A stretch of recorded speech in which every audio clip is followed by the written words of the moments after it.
everyone, my name is Bejeana Breneville and I am the marketing director here at Beneficial Pain, and today I'm here to share with you my beneficial pain story.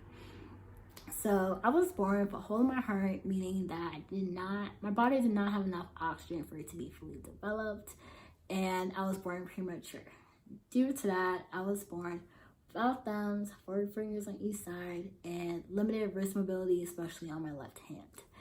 And being born without thumbs is a huge part of my identity and the way that I move. At the same time, huge part of my insecurities. You know, this was something that wasn't genetic, it wasn't passed down, it was like a mutation and abnormality. And due to that, there's a lot of uncertainty, a lot of doubts with doctors, and they place a lot of assumptions and setbacks on me at an early age. They didn't think I was going to be past a certain age. They didn't think I was able to navigate this world, to be feeling functional. There was talks about prosthetics, all of that stuff. And thankfully, I was a faithful in God, and with my family, it was never a question of you won't be able to do something or you won't be able to do anything. It was more of a conversation of, Bejeana, we may not be able to teach you your way, but we have the full confidence that you will be able to navigate this world and figure it out for yourself, that you will be able to modify things to fit your needs, and you're just gonna try and see everything that you're able to do and do it your way. And that is how I navigate this world. I navigate this world being able to be fully functional, and I may have the same outcome, could read it right just like you do, but I just modify it my way. And do it the beige way. That's the only way I know how. And that mentality has really transcended to so many other aspects of my life. And growing up, I really didn't like being different. We hear this cliche, everyone's born different.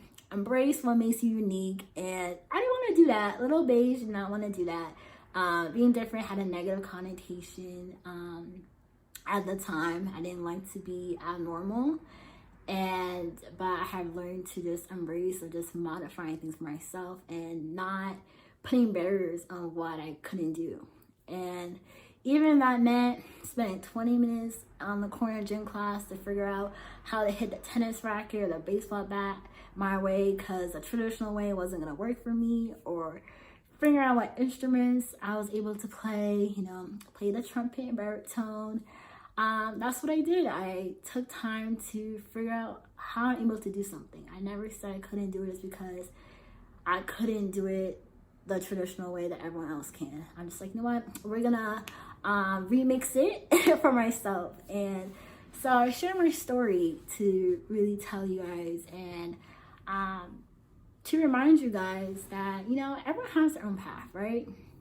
Everyone has their own journey. You will never be able to walk in my shoes and walk my journey the same way I'm never going to be able to walk in your shoes and walk your journey. And there's so much power in that, because if everyone has their own path, then only you will really be able to understand, the capacity and the fullness and details of your goals, your dreams, your outcome. And I say that to say, because sometimes, we like to look at our mentors, society, friends for validation of is what are we doing okay, and is our dreams kind of crazy, will I be able to make this goal? And I think that sometimes that we kind of let other people's voices and doubts kind of dilute our dreams, and their doubts become our doubts because now we're questioning ourselves.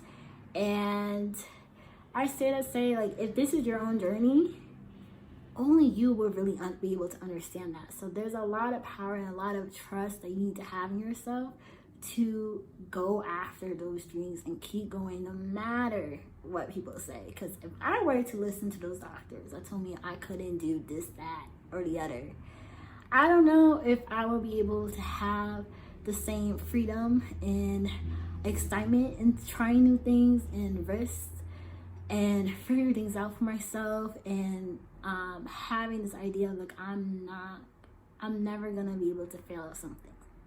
I don't know if I will have that. So I share my story to remind you guys that F all those doubts and try.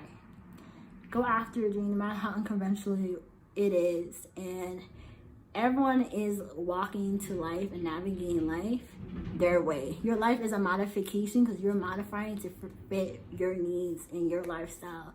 And remember that.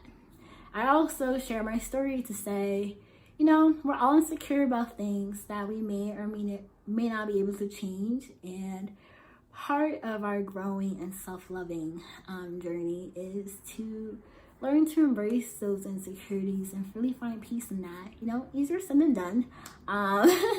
This is, like I said, a huge insecurity of mine, and part of my working towards confidence and self-growth is to find peace and not fear in sharing my story, regardless of what the feedback may be or if I get a negative reaction, but just for my own self, embracing this part of me of sometimes a painful part of me, but it also has allowed me to live life in such a beneficial mindset and such a different mindset, which I'm so grateful for. So yes, trust in yourself, trust your intuition, go after your dreams, and really, truly embrace what makes you unique. And that's my story, guys. Thank you.